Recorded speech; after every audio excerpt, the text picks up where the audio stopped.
के हनुमानगढ़ से एक ऐसी खबर सामने आई जिसने सुरक्षा एजेंसियों के होश उड़ा दिए हैं। क्या आपने कभी सोचा है कि आपकी आंखों की पुतलियों और आपके फिंगरप्रिंट का भी डुप्लीकेट बनाया जा सकता है?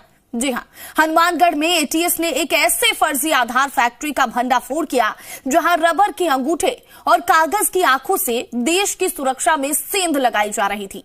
ये मामला सिर्फ फर्जीवाड़े का नहीं, बल्कि इसके तार सीधे साइबर क्राइम और राष्ट्र विरोधी साजिशों से जुड़ रहे हैं। ये खास रिपोर्ट देखिए।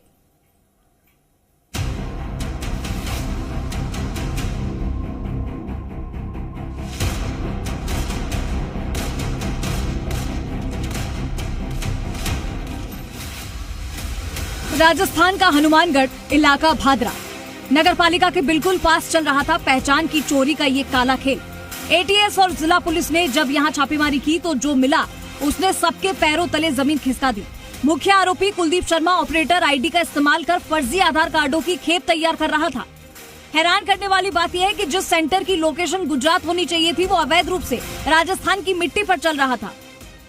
कुलवीर और सुरेश की टीम को एक इनपुट मिला कि हनुमानगढ़ के भादरा में एक सेंटर है जहां पर फर्जी आईडी के आधार पे आधार कार्ड बनाए जा रहे हैं। उसका वेरिफिकेशन करने के लिए टीम गई, वेरीफाई किया, लोकल एसपी साहब से संपर्क किया और उसके ऊपर दबिश दी गई। दबिश के दौरान ये सामने आया कि ये फर्जी आईडी के आधार पे वहां पर आधार बनाने का काम कर रहा था। अब जरा इस गिरोह की हाईटेक चालाकी देखिए। बायोमेट्रिक लॉक तोड़ने के लिए आरोपी लाल और सफेद रबर पर बने डमी फिंगरप्रिंट्स का इस्तेमाल करता था। आइरिस डिवाइस को चमका देने के लिए कागज पर प्रिंट की गई आंखों की रेटिना को मशीन के सामने रखा जाता था। जसवंत और आमिर खान जैसे ऑपरेटरों के फर्जी साइन खुद कुलदीप कर रहा था। मकसद सिर्फ एक, सिस्टम को अंधा करना और फर्जी आईडी बनाना। जांच में ये गत एक वर्ष से ये लगा हुआ था और ये सामने ये भी पूछताछ में आया कि जो व्यक्ति फर्जी आधार कार्ड बनाते हैं वो या तो फर्जी अकाउंट खुलवाने में या देश विरोधी गतिविधियों में शामिल होने में या फर्जी सिम कार्ड इश्यू करवाने में उनको काम में लेते हैं। लेकिन सवाल ये है कि ये फर्जी आधार जा कहाँ रहे थे? एटीएस की जांच में बड़ा खुलासा हुआ है कि इन कार्ड्स के जरिए फर्जी सिम कार्ड निकाले गए, बैंक खाते खोले गए और साइबर ठगी को अंजाम दिया गया।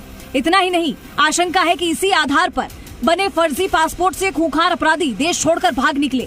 अब जांच का दायरा डीओआईटी विभाग के उन अधिकारियों तक भी पहुंच गया है जिनकी शह के बिना ये मुमकिन नहीं था।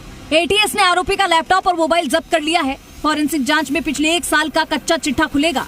सवाल बड़ा है, क्या हमारे डेटा की सुरक्षा इतनी कमजोर है कि कोई रबर के अंगूठे से उसे हैक कर ले? एजेंसियां अब इस रैकेट के मास्टरमाइंड और अंतर्राज्यीय कनेक्शन को खंगाल रही है। आशुतोष शर्मा, जी मीडिया, जयपुर।